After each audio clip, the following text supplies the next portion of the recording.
Policia arrestoi me urdhër të SPAK Pandeli Bozhën, babain e kandidates së Partisë Social-Demokrate në Fier, Limonera Bozha, për veprën penale korrupsion aktiv në zgjedhje. Në një deklaratë për mediat, kandidatja e partisë së Tomdoshit hodhi poshtë akuzat se babai i saj ka ofruar para në këmbim të votave për zgjedhjet e 11 majit. Është e pavërtet 100% kjo gjë.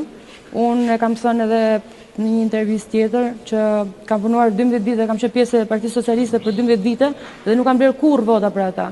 Dhe nuk blej vota për veten dhe për asnjëri tjetër. As unë as familja ime. Unë jam një vajzë e qytetit Fierit, njohin gjithë. Familja ime është shumë e nderuar e respektuar dhe punëtore. Babai im është njeri shumë i respektuar.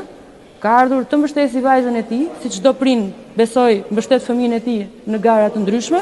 Në këtë rast babai im ka ardhur për të mbështetur vajzën e tij, po kurrë në asnjë moment nuk është folur dhe nuk është menduar që të blihen vota. Kështu që në mënyrë kategorike është një shpifje ndaj meje dhe familjes time dhe kjo është e gjitha një gjë shumë tendencioze dhe nuk është hera e parë që familja ime intimidohet dhe ushtrohet presion që unë të trishem nga gara.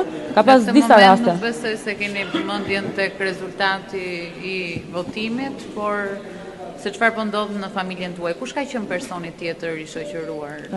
Çfarë akuzë është ngritur për të? Është proceduar në gjendje të lirë? Çfarë po ndodh përveç babait? Është njërka ime. Normalisht ajo është lënë e lirë. Vetëm i mat ndodhet në komisariat. Siç e thash, kam shumë pak informacion nga policia. Nuk jep asnjëri asnjë lloj informacioni. Por e gjithë kjo situatë është tendencioze dhe është e përsëritur. Dhe siç e kam thënë më përpara, është diçka që vështrimi nuk do ta hedh nga qeveria aktuale. Duke qenë që unë kam qenë pjesë e Partisë Socialiste për 12 vite dhe